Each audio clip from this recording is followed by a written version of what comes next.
kind of a controversial topic, but I feel like it's been a while since I've made a controversial video. And I tend to have a lot of controversial thoughts, so I'm just really talking about what's on my mind. So, what's on my mind is addiction, a disease. And I think it's a very complex thing.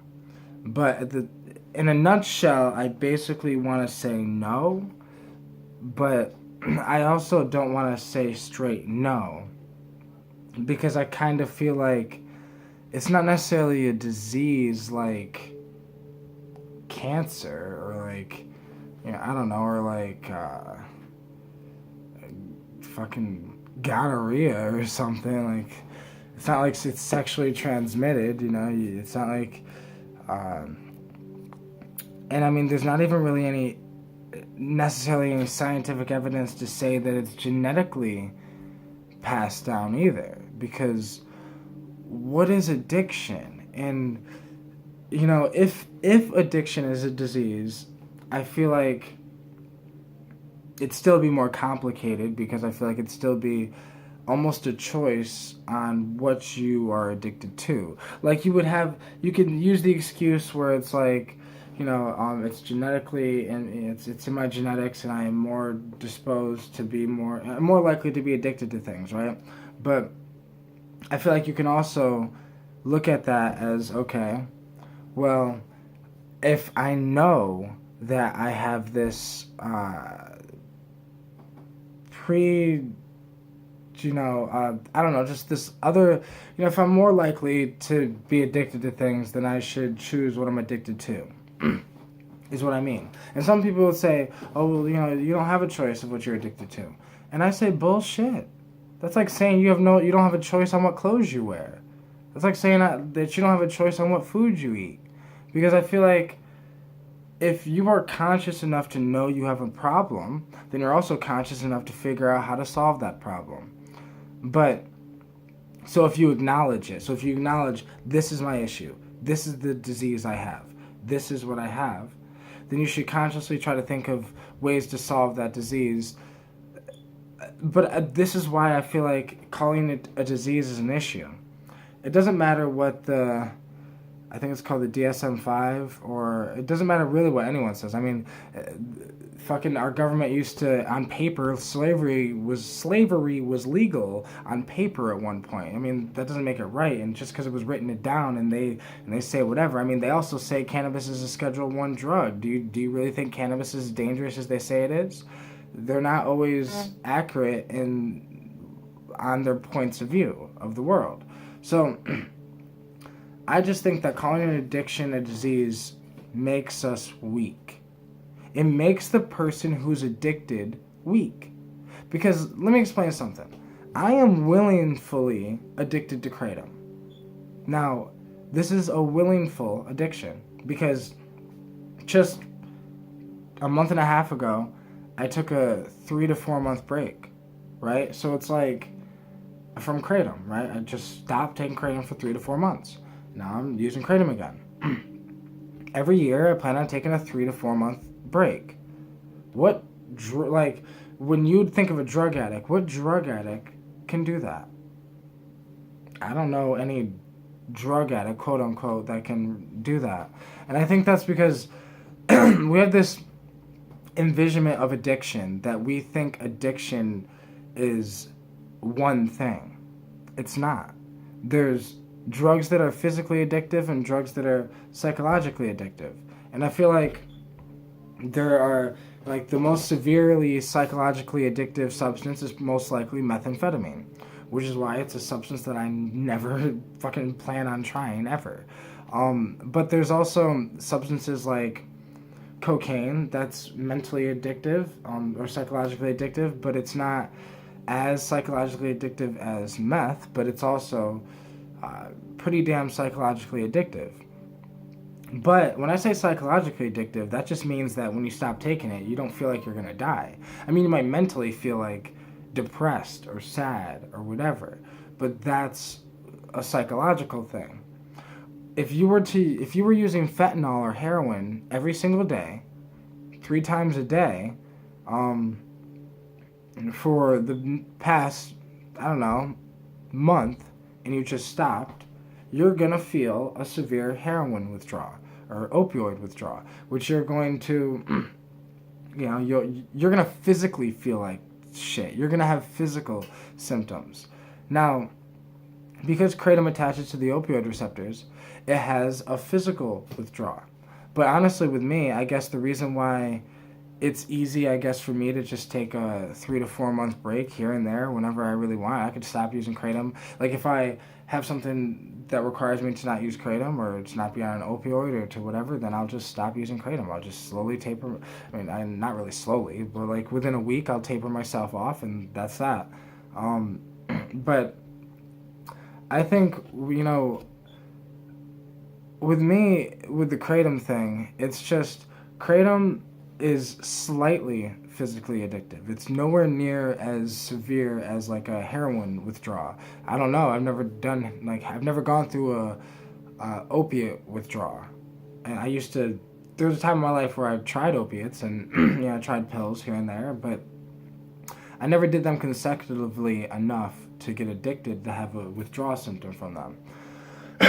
But with kratom, I was using kratom sometimes 3, 4, 5 times a day, every day for like, a year and a half. And so, of course, there will be physical withdrawal symptoms, but it's not that bad with kratom. But this is why, what is addiction, right?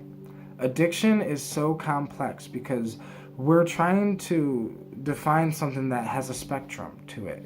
There's like every single different drug attaches to different receptors, and those different receptors have different withdrawal type symptoms. Like if you take any plant or molecule that attaches to the opioid receptors, it is going to have a similar withdrawal. It does not matter especially if it attaches to the mu opioid receptors, then it will definitely have the similar withdrawal symptoms. But depending on how it attaches to the receptors and depending on in which way, it will depend on, how severe the withdrawal symptom is. So, if you have something that attaches to the GABA receptors, alcohol withdrawal, for example, when you have alcohol withdrawal,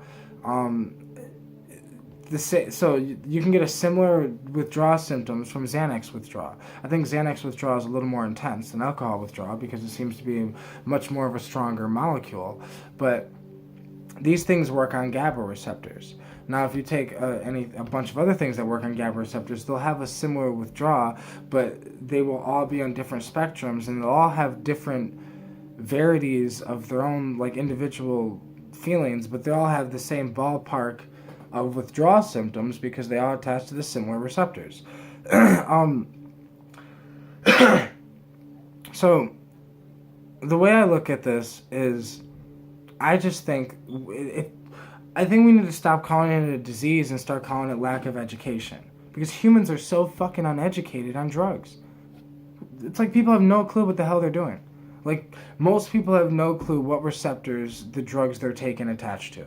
Most people don't know anything about the receptors, which blows my mind because if you're firing these things off in a way that the human body doesn't do naturally, then I feel like you should know what you're doing to your body. And if you don't, calling it a disease just to, I don't know, make yourself feel better or whatever isn't going to solve the problem. That's just putting a Band-Aid on a gunshot wound. It's not actually solving the problem. To solve the problem, you need to mentally strengthen up. To just be bluntly honest. You just need to be mentally strong. And I'm not saying that people that say it's a disease are mentally weak, but all I'm saying is that it is a choice. It is a choice to say, okay, I have this addiction to crack. Maybe I should just instead have an addiction to pizza and soda. Even though pizza and soda are still an addiction, still bad for you, if you claim that your addiction is a disease and it's out of your hands, it's out of your control, the one thing that's still in your control is what you are addicted to. And that was the point of view that I've held for a long time since I heard this argument. But honestly, recently I've realized, that was my point of view I guess, because I was trying to keep an open mind, I was trying to say, maybe it is an addiction. I mean, maybe an addiction is a disease, and it's like, and I was just thinking to myself, no, when you label something, you define that something, and that something is all it could be is the label you gave it. It can't be anything else. So if you call an addiction a disease, it can't be anything else. And 95 to 99% of the time, what happens when you have a disease? You need a doctor to help it, to help fix the problem. So what I feel like calling it a disease does is it makes it so it takes your power away, and you say, it's a disease, I have nothing. Because if you were to get cancer, it's like you'd be like, oh, it's a disease, I have no control over it. It's not my fault. It just happened to me. The addiction didn't just happen to you. You chose to put that drug in you without getting educated. That is your fault. There are little girls and little boys that get cancer. That's not their fucking fault. So it's like, I feel like calling it a disease, it's like, makes no sense. I mean, this is also coming from someone, me, who I don't believe in ADHD. I don't believe ADHD is real. I don't believe it's a thing. I think that humans don't want to pay attention to what the fuck you're saying. So they are paying attention to the things that they're interested in. Especially now that we have cell phones. So it's like, just because the student isn't listening to the teacher and he's in his phone, that doesn't mean he has ADHD. That means the teacher is a boring-ass teacher and needs to figure out a more exciting way to teach his students. I just think that we're losing our mental strength, and mental strength helps us gain knowledge. It helps us face our problems. It helps us become better people much quicker. It helps us become more efficient. We can accomplish our dreams. We could do more if we are mentally strong. You could quit your drug addiction and say, fuck that drug, I want my life back, if you are mentally strong. But if you're mentally weak and say that I can't do anything, it's out of my hands, that I can't, I don't understand that shit. I can't. What do you mean you can't? Why don't you throw a brick into a window and have the cops get called on you and go to jail? That will force you to stop doing drugs. But that's what I mean. You have to want it that bad. You have to want it so goddamn bad that you're willing to do whatever it takes to stop doing it. And that's a certain type of mental strength. That same mental strength that it takes to be successful. That same mental strength that it takes to accomplish your dreams or your goals, or to do anything that seems out of the ordinary to people. It requires a certain amount of mental strength and a certain amount of trust in yourself.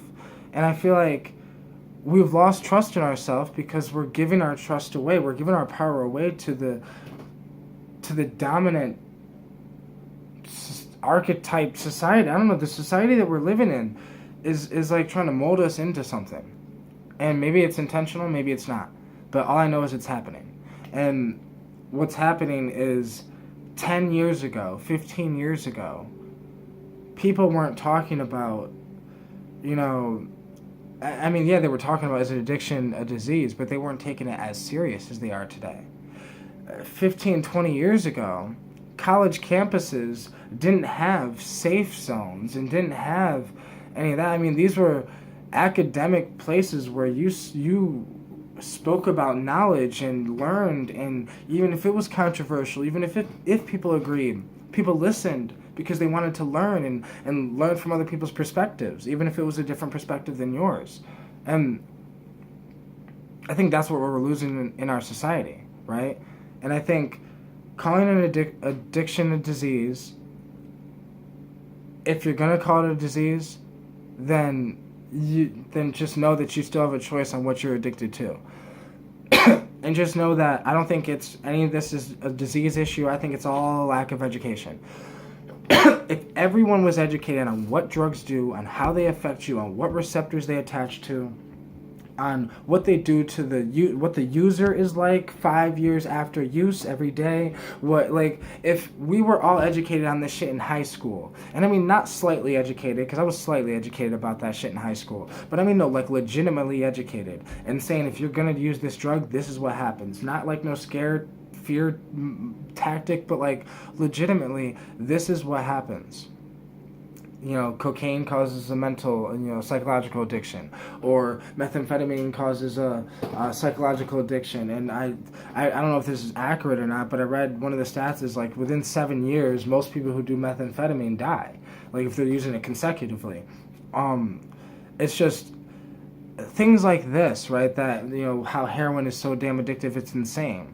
And how, or physically addictive if you use it, for long periods of time, it becomes severely physically addictive. If we were open to with MDMA, people think MDMA is this beautiful thing because it's like known as a, more of the psychedelic type substance, right? Or it's empathogen, make you feel love. But too much love is sometimes a bad thing. And so it's all about just knowing yourself, knowing, yes, these substances, sometimes like MDMA, yeah, it's like you'll never be able to get that feeling, normally, but you can't get, it's not like you can feel weed high without weed. It's not like you can feel tea drunk without tea. It's not like you can feel the energy of caffeine without taking caffeine. I just feel like we need to be educated. That is our only issue. Education. So, I do not mean to offend anyone in this video. I'm just speaking my bluntly honest truth, which is that if it's a disease, you have a choice on what you're addicted to. But I personally, this is just my recent way of thinking now, after the past month of thinking about this, I don't necessarily think it's a disease anymore. I think that, sometimes you grew up in a fucked up situation. And yeah, your situation made you fucked up and your parents fucked you up. And because you grew up in a fucked up situation, your mother didn't instill put self-love in your mind. Because she didn't put self-love in your mind, you look for that self-love, you look for that love in other substances. You're trying to fill the void and trying to fill the gap by using drugs and substances, and that's why it's easy for you to get addicted to drugs, and that's why it's harder for you to stop using these drugs, because when you stop using them, you don't feel that self-love. But I'm telling you, that fuck your parents if they made you feel that way. You have a choice now. You're grown. You can choose to find the people that love you in your life today and love them even harder, to spend more time with them, to do more of the things that you love. If you love to make music, why the fuck are you watching this video? Why don't you make some damn music? This is what I mean. Like, do what you fucking love. And we wouldn't have to worry about, is it a disease or is it not?